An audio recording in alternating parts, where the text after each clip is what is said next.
You're listening to In Clear Focus, a unique perspective on the business of advertising, produced weekly by Big Eye. Hello, I'm your host, Adrian Tennant, VP of Insights at Big Eye, an audience-focused, creative-driven, full-service advertising agency. We're based in Orlando, Florida, but serve clients across the United States and beyond. Thank you for joining us. Today, we're going to be talking about the impact of the COVID-19 pandemic on sport and what it means for marketing and advertising. 59% of Americans follow a sport or consider themselves sports fans. Yet, every major sporting event in the United States has been suspended or cancelled because of the coronavirus. The N.B.A., the N.H.L., M.L.S. and Major League Baseball have all suspended play. The N.C.A.A. cancelled all of its championships, including the men's basketball tournament, which supplies most of its annual budget. Even the Boston Marathon, usually a staple of the spring sports calendar, has been postponed until September. And the cancellations are not limited to the US. This summer's Olympics in Tokyo are being postponed until 2021. UEFA, too, has postponed the Euro 2020 football competition until next year, and numerous marathons, including those in London, Paris and Barcelona, have all been postponed, as has the French Open tennis tournament. All of these cancellations and postponements have an enormous economic impact. Sports sponsorship is worth around $55 billion a year. There are the revenues that come in from people watching the games live, but also from television rights. For example, the revenue for the National Basketball Association is around $1 billion. Premier League football brings in around $2.7 billion. Fans spend money traveling to games, on hotel stays, and buy merchandise. So it's a big industry. I'm joined today by a marketing professional who is dealing with these changes to key sporting events as a consequence of the coronavirus on a daily basis. Cara Baker is the Director of Digital Partnership and Operations at the Golf Channel, a television network owned by the NBC Sports Group division of NBC Universal. The channel focuses on coverage of golf, including live coverage of tournaments, as well as factual and instructional programming. Cara's career has been centered around operations and partnerships. While she started in the non-profit sector running operations and project management, she ventured over to the sports media industry a few years ago and hasn't looked back. Being a competitive golfer since she was a teenager, finding a career at the Golf Channel has been extremely rewarding and fun. She now oversees digital partnerships for both the PGA Championship and Ryder Cup digital products. Welcome to In Clear Focus, Cara. Hi, thanks. I'm super happy to be here today and kind of share a little bit in this ever-changing world right now that we're living in, sports and COVID-19. So, Cara, what does your role entail? Sure, yeah. So I help oversee the digital products for the Ryder Cup and the PGA Championship events. And so just to paint a little bit more of a picture, PGA Championship is one of the four majors in the golf industry. There's also four events that are under the PGA Championship. There's the Senior PGA, the KPMG Women's PGA, as well as the Players Professionals Championship, which kind of leads into this team of 20 that gets to play in the PGA Championship. But most of people that are probably listening today will know the PGA Championship and that it's one of the four majors. And then additionally, the Ryder Cup, which is a competition between Europe and the US that happens every other year. That is also a really big golf tournament, probably one of the best that there is in the sense of just camaraderie and country and team spirit. And so with both of those, PGA Championship and the Ryder Cup, I'm helping with the digital products as well as the partnerships that these media kind of deals and rights hold for us at the Golf Channel. We're building out the website and the apps that go along with these products. And then the partnerships perspective are the governing bodies that are putting on these events. So that's the PGA of America and the European Tour. So before COVID-19, what did a typical day in the life look like for you? So we have a small team that's 100% dedicated to these digital products and kind of day in, day out project management, product management, the design, and a whole slew of different things. And then we have a partner that we've sourced from a development perspective that we're constantly working with, as well as what we call our shared resources within the Golf Channel and NBC Sports.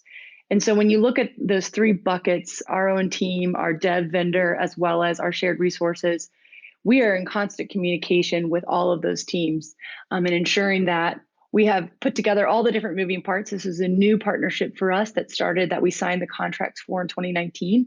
So 2020 PGA Championship and Ryder Cup will be the first year that we actually are the ones producing these digital products. And so this is a big year for us. It's an implementation year. And so we're working with a lot of different people on ensuring that we get everything right and we get it all built from the ground up the best way possible for year one. Now, in what kinds of ways is COVID-19 impacting your work at the Golf Channel? Yeah, so like many companies around the world right now, we are working from home, but I think it's been really a pretty amazing testament to see how quickly we can go virtual. Our team specifically started doing an 11:30 stand-up call where we all are on video calls, and before I think there was a lot of reluctancy to turn on that video screen. Where now it's no, let's get personal. Let's make this humanized as much as we possibly can. And so we turn on that video screen and we all share laughs about what our background noise is. My boss's kids are coming in and out, and it's great. I think it's really cool. And so I think that the biggest way it's been impacting us is by making us go remote. But I think it's been really amazing to see how it's almost become more humanized, and it's the new norm is there's some kind of funky background noises and kids are coming in and out of meetings and dogs are barking, and that's okay.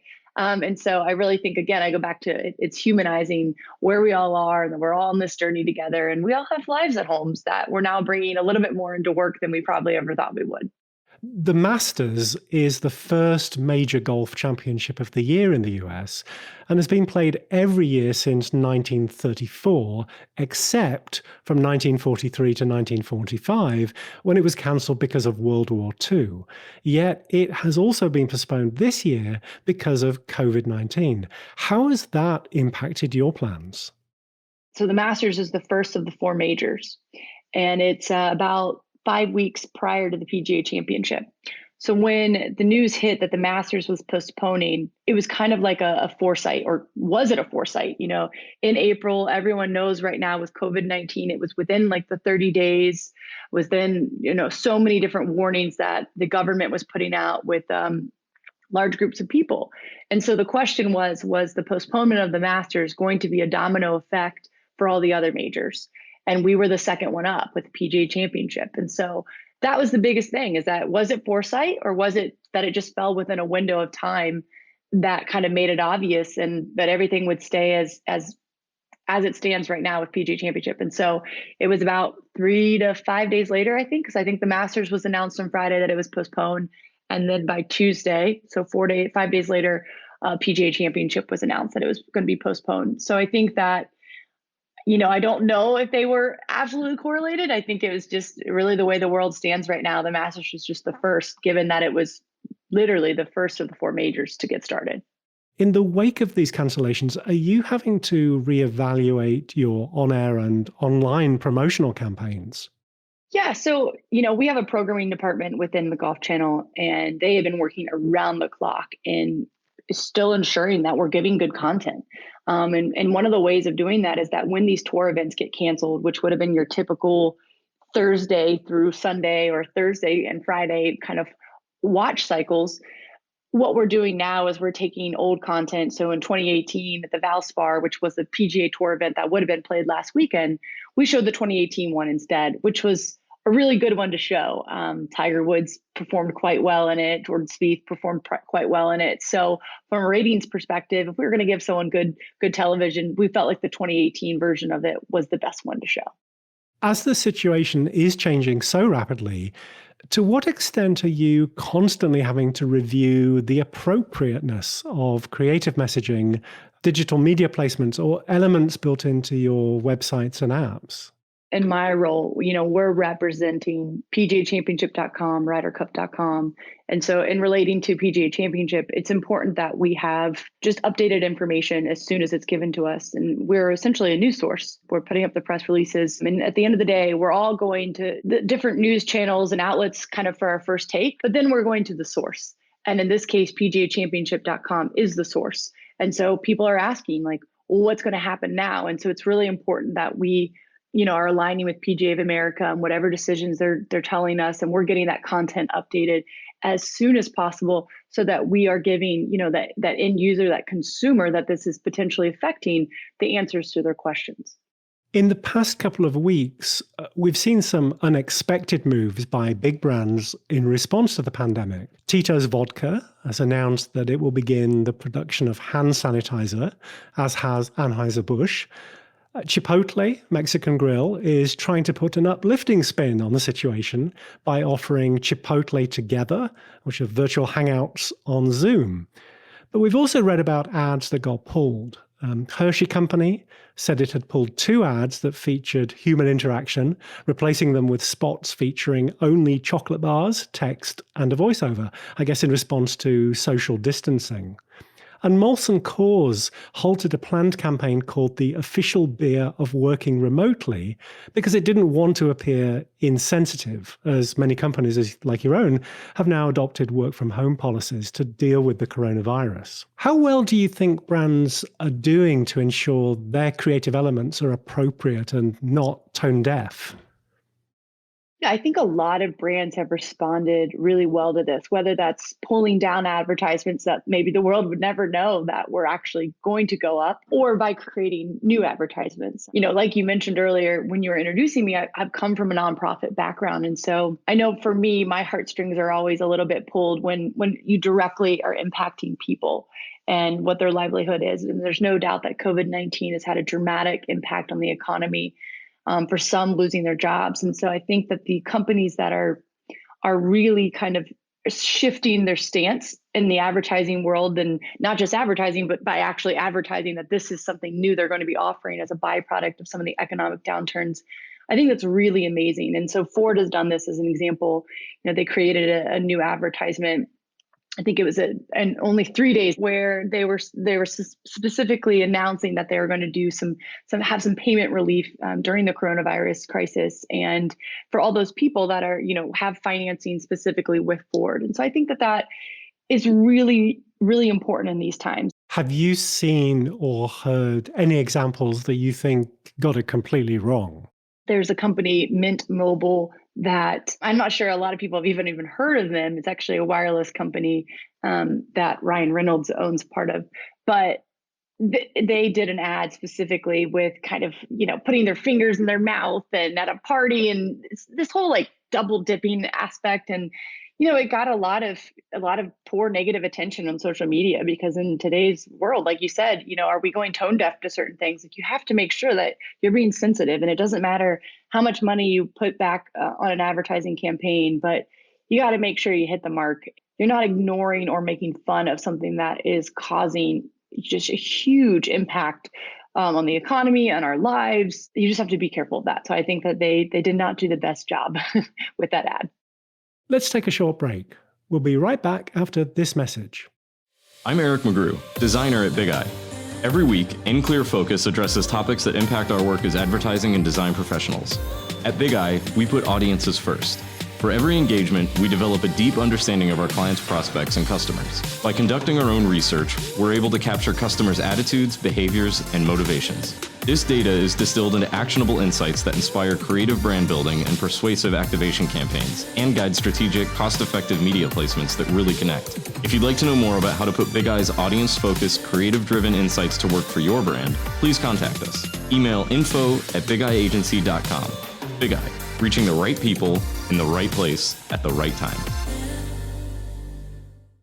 Welcome back. We're talking to Cara Baker of the Golf Channel about the impact of COVID-19 on sports coverage. Now, I mentioned in the introduction that sport brings in big revenues here in the US, But money isn't the principal reason that people take such an interest in sport. Many fans have a real emotional attachment to their team or their favorite players. Do you think, Cara, at a time when many of us are staying at home with obviously no access to movie theatres or concerts, we especially crave connections through sport that can give our collective morale a boost? Yeah, I think, it's been unique to be part of the sports industry and to see how the stories are still unfolding. And it's still like I'm part of sports. So part of it is there's a postponement, and that's a story right now. And it's just keeping me updated. It's like, oh man, okay, the Olympics just got postponed. Like that's giving me something to read. The other story is Tom Brady is now a Buccaneer. And as a Florida resident, like that's a big story. And so it's so interesting that even in the midst of all this, there's a story that me as a sports fan, I constantly want to read. And even I've seen so many things about like just higher activity from athletes on their social media platforms, showing what they're doing to help or what they're doing to stay entertained. But I think that what I love even more than all this, and obviously I'm part of a media company, a sports media company, but I love that when we don't have our favorite sport to potentially watch on television, maybe the current year, I should say 2020, we can go back and watch 2019 and 2018. What we do have though is the ability to get outside and to actually play. And so I think this is a really great way that, in the midst of that, we don't have our team to cheer on, we can still be practicing ourselves and getting out in this really gorgeous weather right now, at least in Orlando, and get a chance to kind of put ourselves in that athlete's shoes and get to be with family and really kind of embody that athletic team sporting camaraderie that exists even when we're just playing with our family. In what kinds of ways do you see COVID-19 impacting the coverage of sports and channels focused on sports longer term? I think it's going to be creativity in technology and innovation. I've already been amazed at the amount of things that are being produced in the most unique ways and ways that we've never done before, whether it's at the Golf Channel, NBC, or any media company. And so I think that, I think NASCAR did a virtual race the other day, last weekend, and it had great ratings. And so it's things like that. Like we're getting really experimental. And what can we do? Ironman is actually doing virtual races starting very soon. And so there's no doubt that we're willing to film things with our iPhones now. We're willing to get on Zoom and put a production piece together, and we're willing to virtually have a race. And these are all things that maybe not off the table, but were highly unlikely kind of back burner ideas that now have become a reality. And so I think that will help in the future when we're past COVID-19, that I think we'll go back and we'll say, remember when, and look how creative we were, and look how resourceful we were with what we had, and look how we put perfection aside. And we went back to going back to humanizing something, and realized it was better to just see Jimmy Fallon on a screen and laugh a little bit. It didn't matter that his wife was holding the iPhone and laughing in the background. Deadline reported last week that TV ratings have shot up as people rediscover live linear viewing. The prevailing conventional wisdom has been that streaming services like Netflix would be the major beneficiaries of the current mandate for staying home. But viewers, many of them younger, are also checking out traditional TV. Viewership of NBC's The Voice went up 38%, and Ellen's Game of Games, also an NBC show, jumped an eye-popping 44%. Do you think these viewing behaviors could become new habits, our new normal, if you will, post-pandemic? I think that would be the hope. It's hard to see and know how much of these percentages and these trends, how stable they are and what we're going to see post-pandemic. But I think from a cable perspective, these are great numbers, and it's good television. The Ellen's Game of Games is hilarious, and The Voice is talent. And so I think that these are all positive things that, NBC and other media companies will just continue to leverage as we move past this. So, Cara, how has the COVID-19 pandemic affected you personally? The biggest thing is getting back to your roots, slowing down a little bit, and really holding true and holding close to things that matter most to you. I think that's something that my husband and I really, really looked at in this past week and a half. My family's safe, which is amazing, and continue to pray for everyone's safety, but I think that you never know what things can happen and you never want to take things too seriously. So I think from a personal perspective, it's reignited the things that I think matter most, helping to kind of refocus, the ability to slow down, the ability to spend time with loved ones, and ultimately just even care for them, even if it's virtually, a little bit more often than maybe I was before. What, if anything, is proving challenging? I would say working too much. It's so easy to just get out of bed and just grab your laptop. You forget the morning routine of shower, makeup, commute to work. All that goes out the door. And, there's one part of it that's kind of nice that it goes out the door. But then there's the other part where we don't want to be on our laptops for 12 hours. And I don't want that for my employees. I think there's seasons where we work hard, but I very much am an advocate of work-life balance, as are my leaders, frankly, as well. And so I think that that's the important part, is making sure that we still stick to routine and we still stick to relatively standard work hours. Because like I said, it's easy. The laptop's still there. It's in your living room now. And there's not that official closing of the laptop and then jumping in your car to drive home. So it's important that I even, help my team say that, like, be done. Like, you're good. It's all good. It'll be here tomorrow. And really stop it, stop the work at whatever time that may be. But I think it's important. And I know that's something that I try to do. Even last night, it got to a point where just kept working because it's very easy to. And then all of a sudden I was like, I can be done. And I just shut my laptop and it was done. Do you have any personal tips you'd like to share with our listeners for staying productive when working from home? Yeah, I think one of the most important things is FaceTime, communication with people, making sure that you turn on the video when you are doing a conference call so that you get the interaction, you laugh a little, it forces you to not multitask and actually be present in that moment. And don't be afraid to have fun with that. My team just scheduled a Friday virtual happy hour. And we're really excited about it. We're going to dual it as a product roadmap session as well. And it's like, this is fun. Let's do it. So I think there's so many different things where don't be afraid to push virtual things the same way that you would in a normal everyday setting, a happy hour, a yoga session, a stand-up meeting, and push those through some sort of video conferencing and calling to connect with people and to keep yourself sane. And so I think that would be the second thing is we all have different ways of finding joy and finding balance and kind of being rejuvenated. And I think it's important that each person soul searches a little bit and make sure that they're getting that. I think it's very easy to have your workstation at work and just go in. Like once we start working, it can be hard sometimes to stop. But what happens is with that, it can be 3-4 days of that same thing. And all of a sudden you realize, wait, I haven't gone outside enough. I haven't called my best friend and I could use a non-work related conversation right now. So I think it's important just to hustle, but then also stop and make sure that you're keeping yourself sane, whatever that looks like. I think that's different for everyone. Some people it's a run, it's yoga, it's a walk, it's a TV show, whatever that looks like, just make sure you're inserting that in. I think those are great tips. Thank you. If listeners want to learn more about the Golf Channel, where can they find resources? Golfchannel.com is a great place to go. You can sign up. You can see all the different brands that we have in our ecosystem, and you can sign up to be part of our newsletters, and you can sign up for Golf Pass. If you're a golf fan, it'll give you access to so many different golf instructional tips, really cool, Golf Channel television shows, as well as discounted golf. Cara, thank you very much for being our guest today. Really appreciate it. Absolutely. I've thoroughly enjoyed myself. Thanks so much, Adrian. My thanks to our guest this week, Cara Baker, Director of Digital Partnership and Operations at the Golf Channel. You can find our show notes with links to resources on the In Clear Focus page at bigeyeagency.com under Insights. Just click on the button marked Podcast.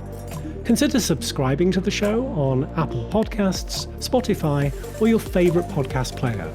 And if you have an Amazon Echo device, you can use the In Clear Focus skill to add the podcast to your flash briefing.